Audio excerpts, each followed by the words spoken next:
રંગીલું રાજકોટ હવે ફરી એકવાર આસ્થા અને વિવાદનું કેન્દ્ર બનવા જઈ રહ્યું છે। એક તરફ લાખો ભક્તોની ભીડ ઉમટવાની તડામાર તૈયારીઓ ચાલી રહી છે, તો બીજી તરફ વિરોધના સૂર પણ એટલા જ તેજ બન્યા છે। હા, અમે વાત કરી રહ્યા છીએ બાબા બાગેશ્વર એટલે કે પંડિત ધીરેન્દ્ર કૃષ્ણ શાસ્ત્રીની। નમસ્કાર દર્શક મિત્રો, હું છું શ્રદ્ધા સાધુ અને તમે જોઈ રહ્યા છો BIS9 TV ન્યૂઝ। રાજકોટમાં તેમની હનુમંત કથા અને દિવ્ય દરબાર યોજાય તે પહેલા જ વિવાદનો મધપૂડો છંછેડાયો છે। એક તરફ સનાતન જાગરણના દાવા છે, તો બીજી તરફ અંધશ્રદ્ધા ફેલાવવાના ગંભીર આક્ષેપો અને સવાલો છે। રાજકોટની ધરતી પર હવે શ્રદ્ધા અને વિરોધ આમને સામને છે। એક એવું નામ જેનું નામ પડતા લાખો ભક્તોના હાથ આપોઆપ જોડાઈ જાય, એક એવો ચહેરો જેની એક ઝલક મેળવવા માટે લોકો કલાકો સુધી ધોમધકતા તાપમાં પણ રાહ જુએ, અને એક એવો દરબાર જેમાં ભક્તિ અને ચમત્કારની સાથે વિવાદ પણ ભરપૂર જોવા મળે છે। જી હા, ઓળખ છે મધ્યપ્રદેશના ગઢા ગામથી નીકળેલા અને દેશ વિદેશમાં સનાતન ધર્મનો ટંકો વગાડવાનો દાવો કરનાર પંડિત ધીરેન્દ્ર શાસ્ત્રી ઉર્ફે બાબા બાગેશ્વરની। બાબા બાગેશ્વર હવે રાજકોટના આંગણે પધારી રહ્યા છે, પણ તેમના પગલા પડે તે પહેલા જ રાજકોટનું રાજકારણ અને સામાજિક માહોલ ગરમાઈ ગયો છે। રાજકોટમાં બાબાના આગમનને લઈને આયોજકો દ્વારા પૂરજોશમાં તૈયારીઓ કરવામાં આવી રહી છે। લાખો લોકો માટે ભોજન, પાર્કિંગ અને બેઠક વ્યવસ્થા ગોઠવાઈ રહી છે। ભક્તોમાં ભારે ઉત્સાહ છે, પરંતુ સિક્કાની બીજી બાજુ કંઈક અલગ જ ચિત્ર બતાવી રહી છે। સ્થાનિક તર્કવાદીઓ, વિજ્ઞાન જાથા અને કેટલાક સામાજિક સંગઠનોએ બાબાના દિવ્ય દરબાર સામે મોરચો માંડ્યો છે। વિરોધ કરનારાઓ સીધો આક્ષેપ છે કે કથિત પરચાઓ અને ભવિષ્યવાણીના નામે અંધશ્રદ્ધાને પ્રોત્સાહન આપવામાં આવી રહ્યું છે। બંધારણની કલમોનો હવાલો આપીને બાબાના કાર્યક્રમને મંજૂરી ન આપવા અથવા તેમના પર કડક નજર રાખવા માટે તંત્રને રજૂઆતો થઈ ચૂકી છે। શું કહી રહ્યા છે વિજ્ઞાન જાથાના ચેરમેન, તે સાંભળીએ। રાજકોટમાં 5મી જૂનથી 7મી જૂન સુધી દિવ્ય દરબાર અને સનાતન હનુમંત કથાનું આયોજન થઈ રહ્યું છે। વિજ્ઞાન જાથા જે ધાર્મિક આયોજનને આવકારે છે, પરંતુ ધીરેન્દ્ર શાસ્ત્રી છે, જે કોઈ જગ્યાએ જાય છે ત્યાં વાદ વિવાદ, વાતાવરણ દોડાય છે, અશાંતિ ફેલાય છે, કાયદો વ્યવસ્થા જોખમાય છે। આ શખ્સ છે એ કથાકાર પણ નથી અને સંત પણ નથી। તેને રાજકીય પક્ષને ઓથ આપનારને કીધું કે 4 બાળકો પેદા કરો, વણમાયકી સલાહ આપી છે। પોતે પણ જે લોકોમાં ખોટો દહેશત ઊભી કરે છે।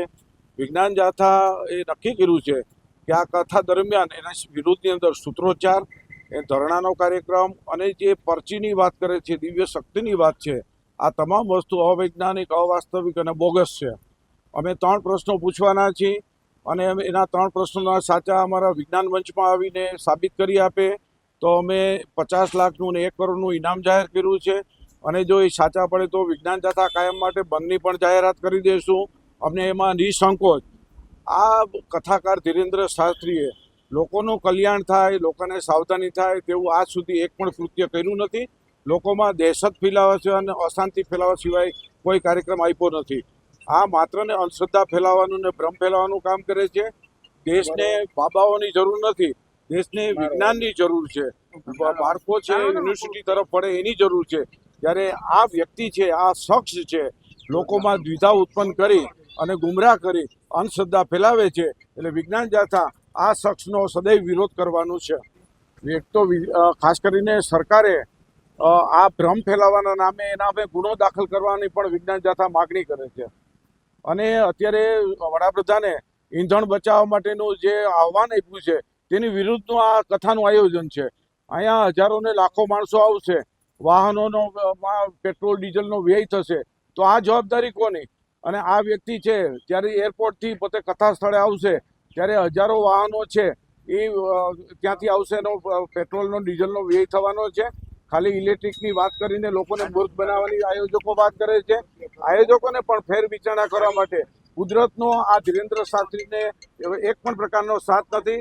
માત્ર ને માત્ર આ વ્યક્તિ છે કોઈ પણ પ્રોજેક્ટ વતી કામ કરે છે, લોકોના પ્રાણ પ્રશ્નો, બેરોજગારી, મોંઘવારી એને બીજે ધ્યાન દોરવા માટે આવા કથાના ગતકડા ઊભા કરી અને લોકોને ગુમરાહ કરે છે। વિજ્ઞાન જાથા અહીંયા જેવું આવશે અને જેવું ઈંધણની વિરુદ્ધનું કામ, અંધશ્રદ્ધાની કે પરચી કરવા, આવા કોઈ ચમત્કારિક વાત કરશે એટલે ઓન ધી સ્પોટ પોલીસ સ્ટેશનમાં જઈ તેના વિરુદ્ધમાં ગુનો દાખલ કરશે. સામે પક્ષે બાબા બાગેશ્વરના સમર્થકો અને આયોજકો આ વિરોધને સનાતન ધર્મ વિરોધી માનસિકતા ગણાવી રહ્યા છે. તેમનું કહેવું છે કે આ કોઈ અંધશ્રદ્ધા નથી, પણ હનુમાનજીની ભક્તિ અને સનાતન શક્તિનું પ્રગટીકરણ છે. યુવા પેઢીમાં ધર્મ પ્રત્યે જાગૃતિ લાવવા માટે આ કથા જરૂરી છે. ભૂતકાળમાં પણ બાબાના આવા દરબારોમાં લાખોની મેદની ઉમટી પડી છે અને રાજકોટમાં પણ ઇતિહાસ દોહરાવશે તેવો આયોજકોનો પાકો વિશ્વાસ છે. સામાજિક આગેવાન શું કહી રહ્યા છે તે સાંભળીએ. એમાં શ્રદ્ધા કે અંધશ્રદ્ધાનો કોઈ વિષય નથી. પુરુષોત્તમભાઈ ખૂબ વરિષ્ઠ અગ્રણી છે. એમના વિચારો એમણે વ્યક્તિગત રીતે રજૂ કર્યા છે. સમાજના લેવલે એવો કોઈ શ્રદ્ધા કે અંધશ્રદ્ધાનો વિષય નથી. અને સનાતન સેતુ હનુમંત કથાના માધ્યમથી જ સનાતન જાગરણને અનુલક્ષીને આ કાર્યક્રમ હનુમાનજીની કથાનો થઈ રહ્યો છે.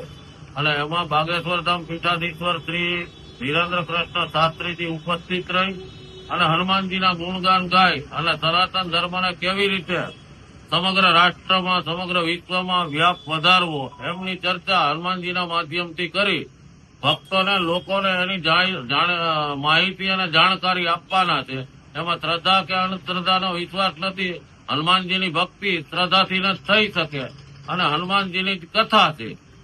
લોકોનો વિશ્વાસ છે અને અંધશ્રદ્ધા હું માનું છું ત્યાં સુધી એને કહેવાય કે જ્યાં આર્થિક વહીવટ થતો હોય, ધર્મના નામે ધતિંગ કરી રૂમમાં પૂરી અને દોરા ધાગા આપી અને પૈસા લેતા હોય અને ધર્મની આડમાં હાલતું હોય એને મારા જાણવા મુજબ એને અંધશ્રદ્ધા ગણી શકીએ. આ તો જાહેરમાં રેસકોર્સ મેદાનમાં કાર્યક્રમ છે. લાખો લોકોની મેદનીની વચ્ચે હનુમાનજીની કથા થઈ રહી છે. તો એને કયા એંગલથી અંધશ્રદ્ધા ગણવી એ મારી સમજણનો વિષય નથી. અને લોકો શ્રદ્ધા અને વિશ્વાસથી સનાતન જાગરણના કામ સાથે જોડાવા માટે પરમ પૂજ્ય ધીરેન્દ્ર કૃષ્ણ શાસ્ત્રીની વાણીનો લાભ લેવા માટે પધારવાના છે.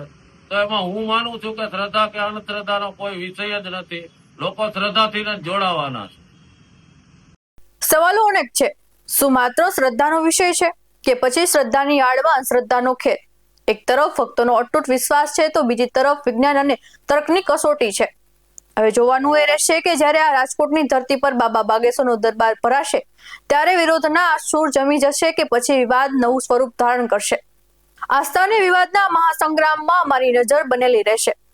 આવા જ અહેવાલ સાથે મળતા રહીશું. તમે અમારી યુટ્યુબ ચેનલને સબસ્ક્રાઇબ કરવાનું, અમને ઇન્સ્ટા અને ફેસબુક પર ફોલો કરવાનું ભૂલશો નહીં. બાકી અવનવી અપડેટ્સ મેળવવા માટે આપ જોતા રહો BS9 TV ન્યૂઝ. નમસ્કાર.